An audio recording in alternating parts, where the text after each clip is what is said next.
Requinqué, ragaillardi, frais, appréciation de témoins privilégiés à la vue du président de la République Paul Biya, chef de l'État qui a regagné Yaoundé, la capitale, dans l'après-midi du 20 août 2026.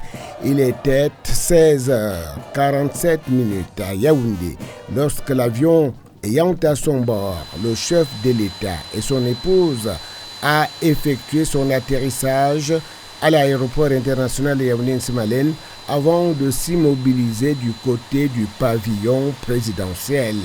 De retour d'un séjour privé en Europe où il s'était rendu le 7 juin avec une délégation restreinte de proches collaborateurs. De l'aéroport international de Yaoundé-Nsimalène au palais de l'unité, du beau monde, de beaux gestes, de belles paroles, hurlées à l'encan ou inscrites sur les pancartes et autres banderoles en exhibition pour saluer le retour au bercail du père de la nation et de la première dame camerounaise. Une image vaut mille mots.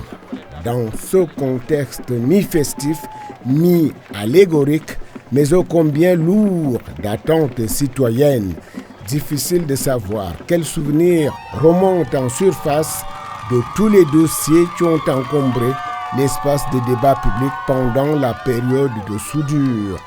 Vice-présidence de la République, gouvernement, gouvernance, société d'État, etc. Autant de mots-clés qui ressortissent du répertoire lexical politique ambiant et qui correspondent pratiquement point par point aux priorités que s'est fixé le chef de l'État Paul Biya pour le septennat en cours, fort opportunément baptisé Grandeur et Espérance. Consulté compromis, le Parlement a adopté les réformes proposées pour permettre un fonctionnement plus efficient de l'État grâce à une adaptation des institutions de la République aux exigences du nouvel environnement. Le poste de vice-président de la République a été institué dans la Constitution en mars 2026. Il reste à pourvoir.